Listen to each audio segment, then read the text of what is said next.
আসসালামু আলাইকুম।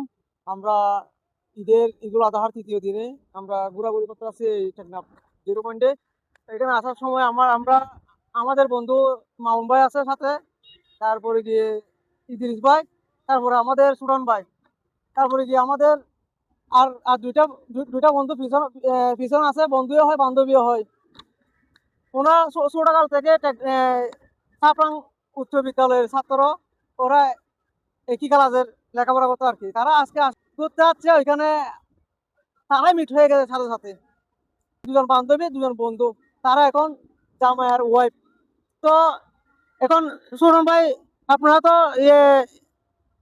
আপনার উচ্চ বিদ্যালয়ে একসাথে লেখাপড়া করতে ছোটকালে লেখাপড়া করতে, তখন তখন অনুভূতি কি আর এখন অনুভূতি কি একটু আমাদেরকে বলবেন?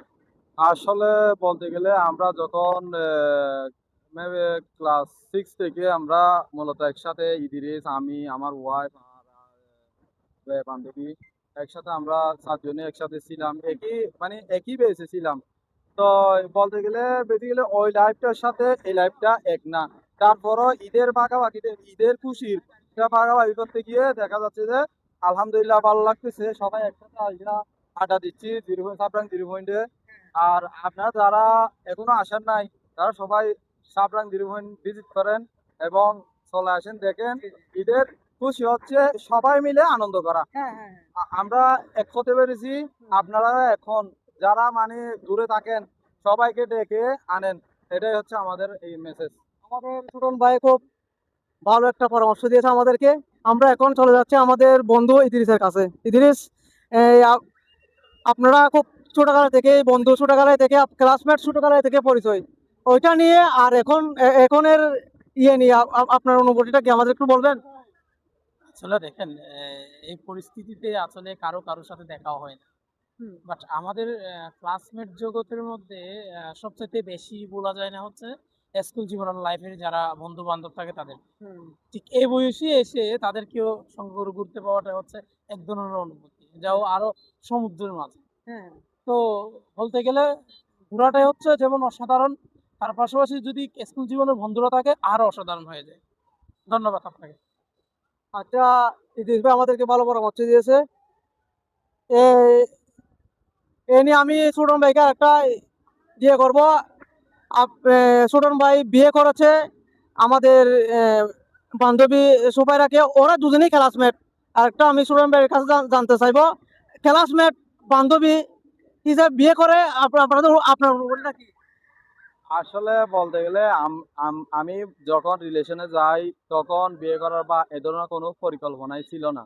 হঠাৎ করে বন্ধুত্ব থেকে ভালোবাসা, ভালোবাসা থেকে বিয়ে, এ পর্যন্ত আলহামদুলিল্লাহ ভালো। তবে আমি বলবো যে যারা ক্লাসমেট বা যারা সহপাঠী আছে, তারা যদি বিয়ে করলে একটা সমস্যা হয় কি, ঝগড়াটা বেশি লাগে। তা আবার তাড়াতাড়ি মীমাংসা হয়ে যায়, কাউকে লাগে না। এটাই হচ্ছে মজার বিষয়। একসাথে বুড়ো হবো, একসাথে কি জোয়ান আছি, ঠিক আছে, ওইটাই হচ্ছে মজার। কিন্তু অনেক ক্ষেত্রে দেখা যায় যে মনে করেন স্বামী বয়স 40 বছর আর বউয়ের বয়স 20 বছর। তো একটা ডিফারেন্স হয়ে যায় তখন। বউ যেটা চাই স্বামীর সেটা ভালো লাগে না, যেটা স্বামীর ভালো লাগে ওইটা বউয়ের ভালো লাগে না। কিন্তু আমাদের ক্ষেত্রে ওইটা না, আমাদের ক্ষেত্রে সেম।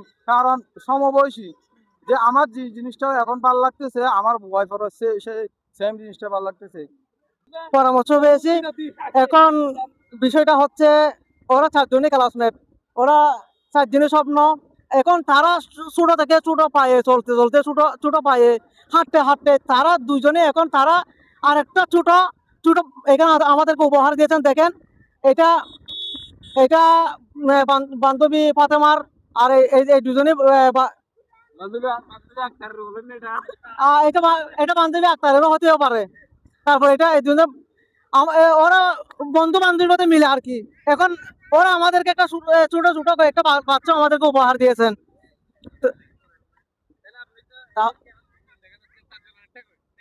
এটা এটা তাহলে আমরা এই আজকের ঈদ আনন্দ নিয়ে, ঈদ উৎসব নিয়ে আজকের আমাদের আয়োজন, এটা আপনারা মনে করতে পারেন এটা আমাদের একটা কাপড় দৌড় ছিল, ছোটখাটো কাপড় দৌড় আর কি। আমরা দূরে যাওয়ার জন্য আমাদের সময় বা কাজের বিনিময়ে আমরা এত করতে পারতেছি না, এটা আমরা কাপল ট্যুর বলে আমাদের ডাক্তার ভাই আমাকে কিন্তু ফুরানি দিছে, সেই হিসাবে আমাদের ভাবে আমাকে বলতেছে আমার টাকা নেওয়া নাই, কিন্তু এই পরিকল্পনাটা ছিল না।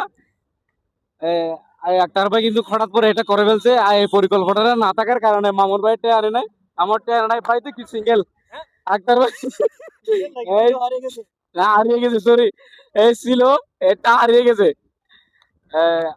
আজকের ব্লগ এতটুক।